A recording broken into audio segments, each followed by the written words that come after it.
मूर्ख ज्योतिषी की कहानी। बहुत समय पहले की बात है। एक गांव में एक ज्योतिषी रहा करता था। उसका विश्वास था कि वह तारों को देखकर भविष्य पढ़ सकता है। इसलिए वह सारी सारी रात आसमान को ताकता रहता था। गांव वालों के सामने भी वह अपनी इस विद्या के बारे में ढींगे हाँका करता था। एक शाम वह गांव की कच्ची सड़क पर पैदल चलता हुआ अपने घर की ओर जा रहा था। उसकी नज़रें आसमान पर चमकते तारों पर जमी हुई थी। वह तारों को देखकर आने वाले समय में क्या छुपा है यह पढ़ने की कोशिश कर रहा था।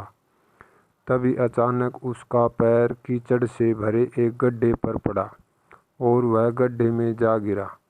वह कीचड़ में लथपथ हो गया और किसी तरह गड्ढे से बाहर निकलने के लिए हाथ पैर मारने लगा, लेकिन एड़ी चोटी का जोर लगाने के बाद भी वह गड्ढे से बाहर नहीं निकल पाया।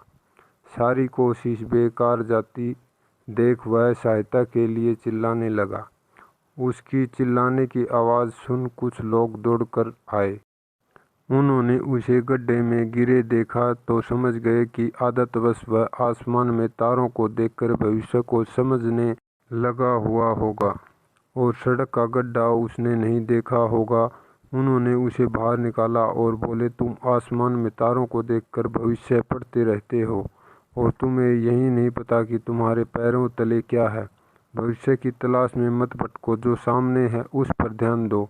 भविष्य अपना ख्याल खुद ही रख लेगा। इससे हमें यह सीख मिलती है, हमारा आज ही कल अर्थात भविष्य का निर्माण करता है। इसलिए भविष्य की चिंता छोड़कर आज पर ध्यान केंद्रित कर कर्म करो। कर्म करोगे तो यह कर्म स्वतः भविष्य का निर्माण कर